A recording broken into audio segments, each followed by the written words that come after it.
हमारे यहाँ तो सिर्फ देवी देवता ही आते थे, अब तो स्वयं राजा महाराजा भी अवतार लेने लग गए और बड़ा ही मीडिया ने और ने बड़ा ही चढ़ा रखा है। तो मान सिंह जी कहते हैं कि मैं मान सिंह जी ही हूँ, वापस अवतार लिया है। तो भाई आपसे कुछ निवेदन है, इतिहास की कुछ गुत्थियाँ हैं तो वो थोड़ी सुलझा देंगे तो हमारे पढ़ाने में आसानी हो जाएगी। आप कह रहे हो कि मान सिंह के मेरे तो 2 ही पत्नियाँ थी, तो भाई मान सिंह जहांगीर तो लिखता है कि मान सिंह की 1500 पत्नियाँ थी। चलो 1500 नहीं रही होगी तो भी मान सिंह जब मृत्यु हुई तो 60 तो सती हुई थी, तो इसका मतलब इतनी तो रही होगी। आप 2 ही बता रहे हो। एक इतिहास की बहुत बड़ी समस्या है, अब आप ही सुलझा सकते हो।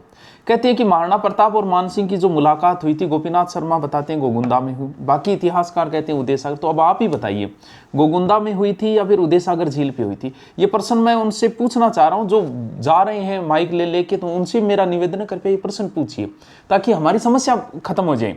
इसके अलावा कुछ इतिहासकार कहते हैं कि मुलाकात करने महाराणा प्रताप के पुत्र कुंवर अमर सिंह आए थे, कुछ कहते हैं महाराणा प्रताप आए थे। तो मान सिंह जी अब आप ही बताइए फिर कौन आए थे?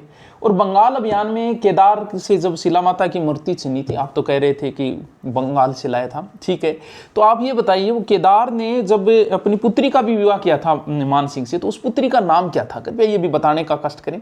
और जब लाहौर में आप रहे थे तो वहाँ आपका आमेर का जो झंडा है वो पंचरंगी झंडा है, तो वो 5 शासकों से आपने झंडे छीने थे अलग अलग कलर, तो उन 500 शासकों के आप नाम बताइए ताकि हमारे थोड़ा डाटा और भी इकट्ठे हो जाए। और जगन्नाथ मंदिर की आपने प्राण प्रतिष्ठा की थी, तो उस समय पंडित जी कौन थे, उनके भी नाम बताइए हमें। और आप कह रहे हो कि हमने खजाना, तो मान सिंह ने कौन सा खजाना दाबा था भाई? मान सिंह के समय खजाने की तो कोई बात ही नहीं थी। आप जब लाहौर में रहे थे तो तोप डालने के बारे में आपको नॉलेज हो गया, तो आप हमें बताइए कि उस समय तोप डालने संयंत्र कैसे बनते थे और बारूद की व्यवस्था कहाँ से कैसे होती थी।